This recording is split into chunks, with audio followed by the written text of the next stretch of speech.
السلام عليكم ورحمة الله وبركاته، اخواتي وحبايبي في الغواية. احلى واجدع مسا على كل راجل غاوي جدع، راجل غاوي شبعان، راجل مش غاوي جوع. طبعا احنا يا رجالة النهاردة مش عارف كام، سبعة يعني انا النهاردة في شهر 7 وخلاص، يعني اول 10 ايام كمان من 7 راحوا. طيب ده معناه ايه؟ ده معناه ان احنا خلاص دلوقتي في مرحلة القلش. يعني ايه مرحله القلش؟ يعني هتبص تلاقي النتي بتطلع الحصى برشد، الحصى طري من غير قشر، زغاليل ضعيفه. الحمام مش هيعرف يزق، الحمام هيرمي ريشه هيقع، حصى هيطلع من غير تخصيب. كل دي بتبقى مشاكل بالنسبه للحمام. طيب انا هوريك دلوقتي حاجه. ايه هي؟ دلوقتي دي انت مسوده، وزي ما انت شايف كده دي بتقلش، ودي قراده بقى، وفاهمني شايف ده شوك ده اللي في رقبتها. فلما الذكر يعني بيجي يغطها من هنا، فطبعا هنا برضو في شوك، فاول ما يجي يغطها فيتشوك فما يغطهاش، فيطلع الحصى رايق، يطلع الحصى رايق. طيب انت دلوقتي يا باشا هتعمل ايه؟ هتكشف الحمام. يعني ايه هتكشف الحمام؟ يعني انا مثلا وليكن عندي ذكر زي ابو رقبه خضرا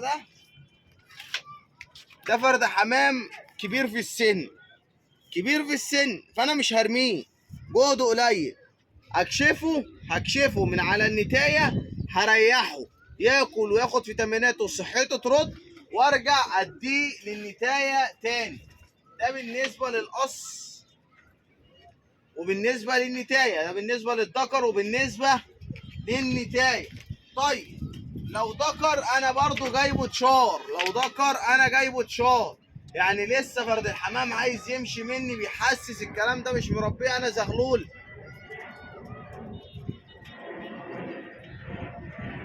لو كشفته من على النتايه وسبته هيروح،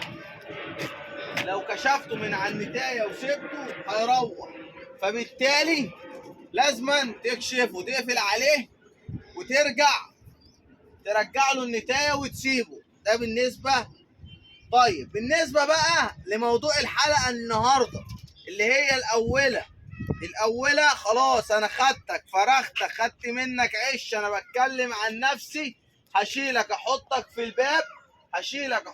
الباب لحد شهر 10، ارجع اشمس بقى في 10، اشمس في 9. التشميس ده اللي بيدلني عليه ريش فرد الحمام. يعني فرد الحمام لما بيقول لي انا يا باشا بقيت تمام وريشي رمى وخلص، برجع اشمسه. زي ما انتم شايفين الريشه اللي طلعت دي، ده لسه قدامه 5 ريشات. طيب هنفتح للحمام ونكمل الموضوع بتاعنا. هنفتح للحمامتين عشان الناس بتحب تتفرج على الحمام. هنفتح للكام ذكر. طبعا زي ما انتم شايفين كده يا جدعان الريش قرب كده يا باشا. بص 2 4 6 اهو. طبعا معنى ان انا بقول 2 4 6، كل ريشه من دي ليها وقت.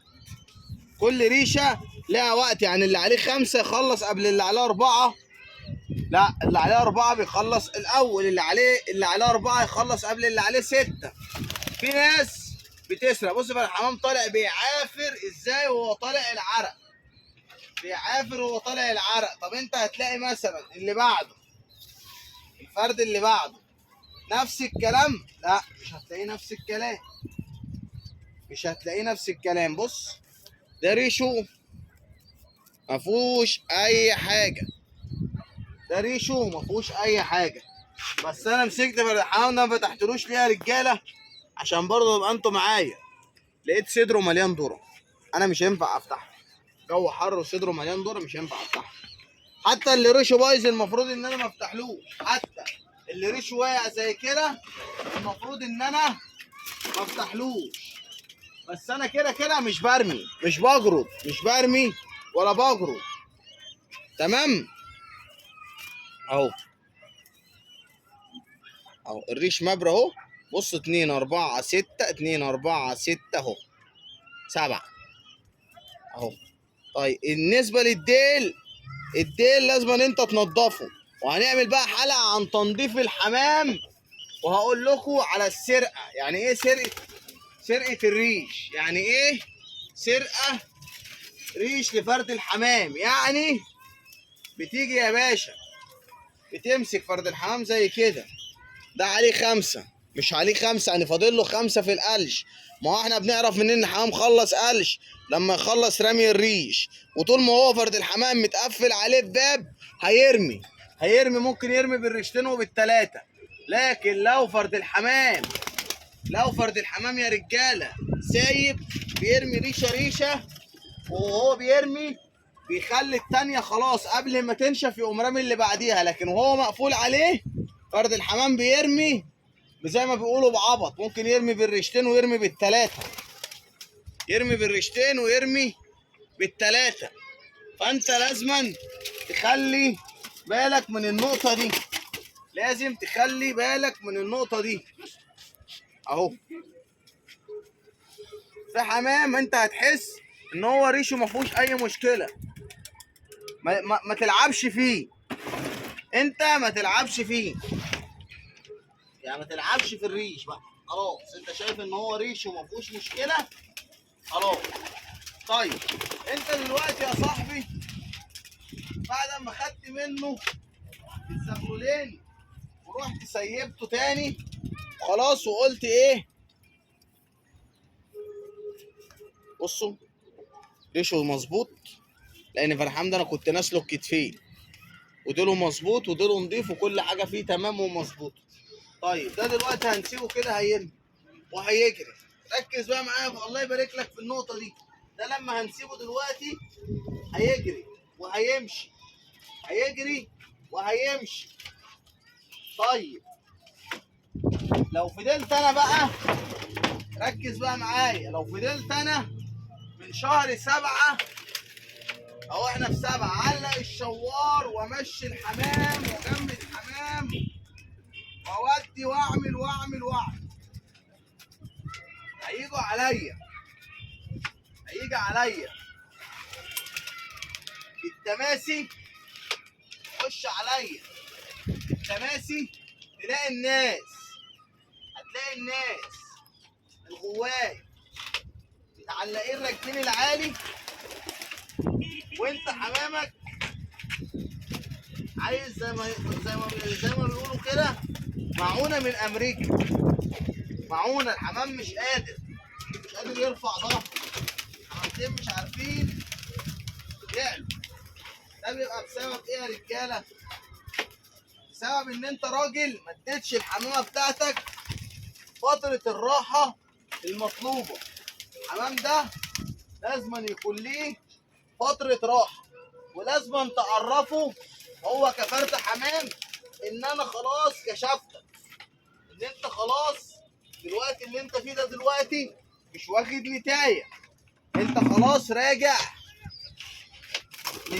للتماسي وللرمي وللجرد وللكلام ده كله.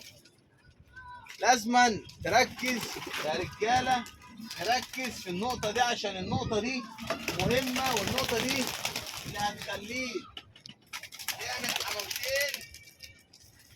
النقطه دي يا رجاله اللي هتخليك تعمل حمامتين وتنش حمامتين وتتكيف منهم، تنش حمامتين وتتكيف منهم. انما انا الحمام ده هياخد وقته في التشميس وهياخد راحته وهيظبط حاله. احنا مش بننش، احنا مش بنرمي، ركز معايا، انا مش بنش، انا مش برمي، انا ولا بحد ولا انا بجرد ولا اي حاجه.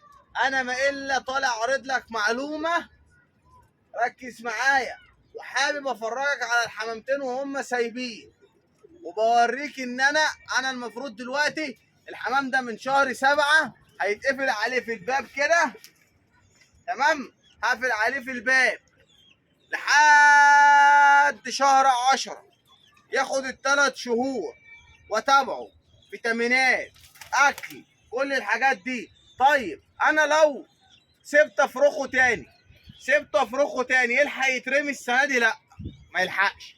ليه؟ هي حسبه بسيطه، احنا النهارده 10/7، لو هو الدكر خد نتايه شوف هياخدها في كام يوم وهيبيض، والحصى بيقعد من 18 و17 يوم، يعني برضه قصه 20 يوم، والزغلول على ما يشد حيله هياخد له من 40 يوم لشهرين.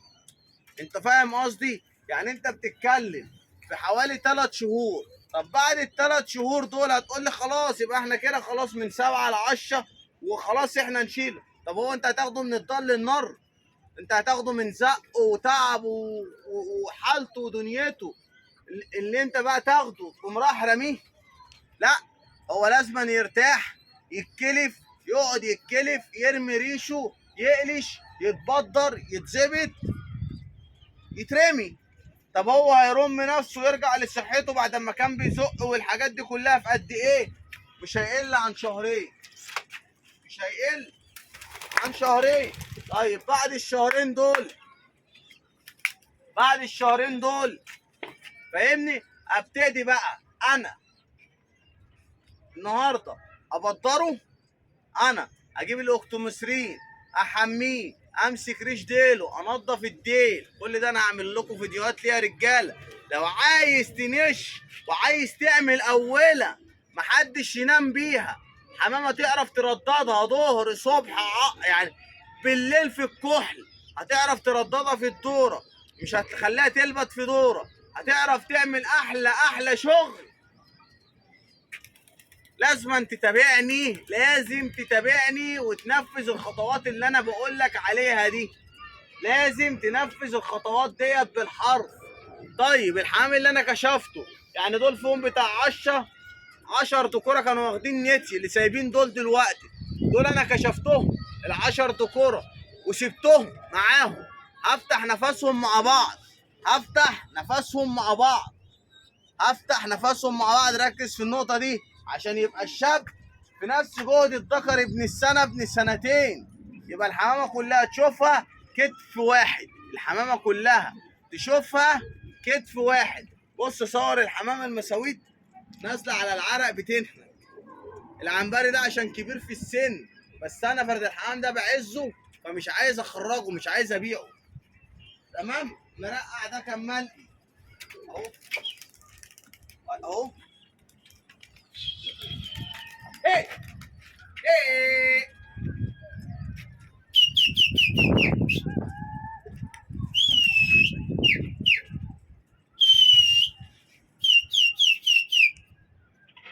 وحاول بقى يا رجاله ما ارص على الحمام، عشان ولا الحمام ياخد مركن، ولا الحمام يتعب مني، ولا حل الحمام، ولا اقدره، ولا الكلام ده كله، ولا اخليه يشطب. وزي ما قلت لكم انا لو فضلت ارمي الحمام من شهر 7 وعلق لهم الشوار هيعلوا، فاهمني؟ هما كده بالنسبه يعني بالنسبه للناس هو كده اوله طايره، فاهمني؟ دي بالنسبه للناس اوله ويعلوا. هم مثلا اسبوع 10 ايام هتسخنهم وبص تلاقيهم رايحين جايين. طب نيجي احنا بقى ساعه الرمي والمعمعه والنش والكلام ده، مش هتلاقي الحمامتين بتوعك، انت خلاص شطبت بنزينهم، قفلت عليهم، خلصتهم. فيا رب اكون قدرت افيدك، ويا رب يكون الفيديو عجبك. وبصوا يا رجاله وريني كده عشان انا بس عايز اوري الناس حاجه. بصوا الاسترال ابو طرطور اهو، ابو برنيطه ده الاسكندراني، بصوا حاطط على العرق اهو، مش قادر ياخد نفسه. بص ادي المسو، تمام، ادي المرق، فاهمني؟ ادي الجريزلات اهو، جريزلات وحماريات والاكوال شقلباز، ادي الابيض شقلباز. بصوا